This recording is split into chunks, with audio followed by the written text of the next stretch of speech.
Welcome to HemaVerse, where we will explore the intricate stages of maturation for the two key immune defenders, neutrophils and basophils. We begin in bone marrow, the birthplace of all blood cells. The development of these cells starts with the hematopoietic stem cell. From this multipotent stem cell, myeloid progenitor emerges, which will give rise to both neutrophil and basophils. Let's first follow the pathway of neutrophil. The journey begins as myeloid progenitor, differentiating into the very first stage known as myeloblast, an early stage cell packed with potential. As the myeloblast matures, it becomes promyelocyte, which is rich in azurophilic granules, the essential enzyme that will help neutrophil to destroy pathogens. The next promyelocyte transforms into myelocyte, which will start producing specific granules, the hallmark of mature neutrophil. At this stage, the neutrophil gains its infection-fighting properties, but isn't fully functional. As it progresses, decreases, comes to a metamyelocyte, and with its nucleus starting to take a kidney shape form. Ultimately, it changes its shape into the band cell with a distinct curved nucleus. This is a translational stage just before full maturation.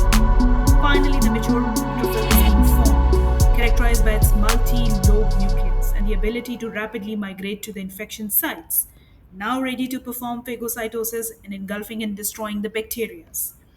Now let's switch to the basophil development. Like neutrophils, basophils also begin with myeloblast. As basophil matures, it passes through the same initial stages.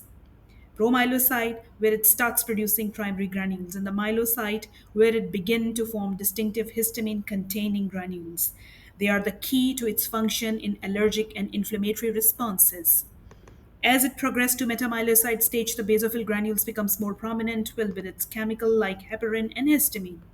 Their nucleus starts to become more indented but remains less segmented than that of the neutrophil. Finally, the cell reaches its mature stage as basophil with lobed nucleus, and the large granules are ready to be released when the body encounters allergen and infections.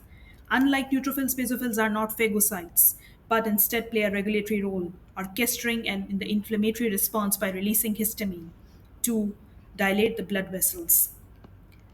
So, the maturation of both neutrophil and basophil is finely tuned processes essential for maintaining your body's immune defense, while neutrophil act as a rapid responder, neutralizing pathogens through phagocytosis.